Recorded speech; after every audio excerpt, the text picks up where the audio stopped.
Hello and happy Isolation Easter to everyone out there. Um, Welcome to another edition of Ron's Roadside Stories.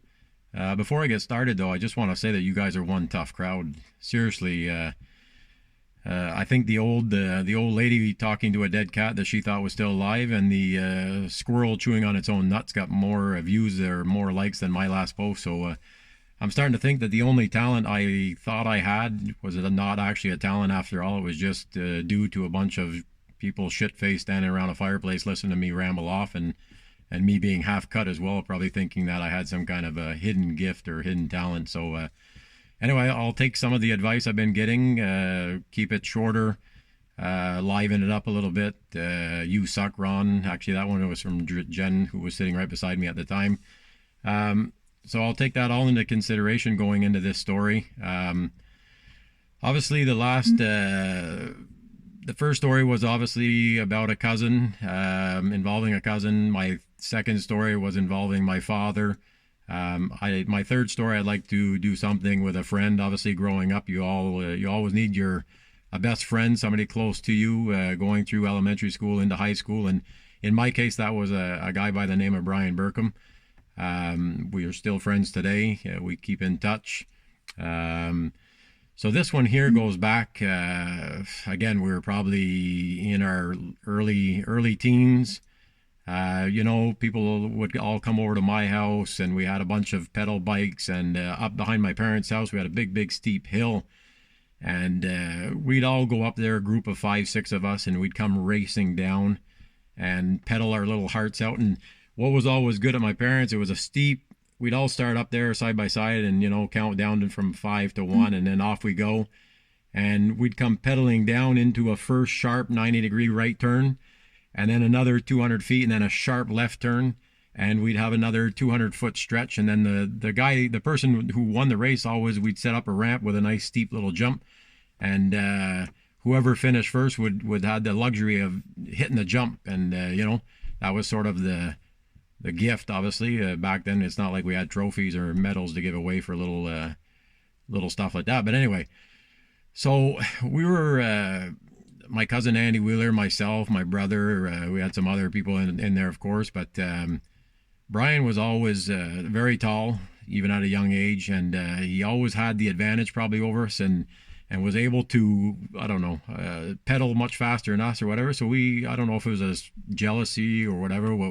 We thought we'd get him back a little bit and make sure that this time here he wasn't going to win the race. So my cousin, myself, my brother, we all decided what we'd do is just take a set of Allen keys and loosen up his steering wheel on his bike a little bit there. And that way there, we figured by the time he got down to the bottom of the first hill, instead of turning right, he'd maybe just go off into the grass, and so be it.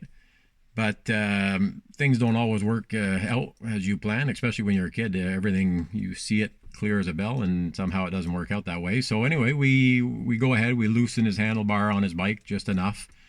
Off we go, we get to the top of the hill. We always walked up, so we had no issues knowing that it was going to loosen on him up then. So we all get up there, we all line up side by side, and we count down 5, 4, 3, 2, 1. Off we go, and we start pedaling down. But we knew that Brian wasn't going to hit the first turn anyway, so we let up a little bit and to stay out of his way, without him knowing. And off we go, and here we are down, and we don't know how, but anyway, Brian makes that first turn, and then we're like, oh boy, this isn't working out how we planned. So we start pedaling faster, but Brian's still in the lead, obviously, because we had let up. And Brian makes that second sharp turn, and the handlebars still held on, and he was able to turn successfully. And here he was going for the home stretch, and we're all pedaling behind him to catch up. And sure enough, Brian makes it across the finish line first, and he hits that jump. Well, when he hits that jump and he gives that handlebar a hell of a yank,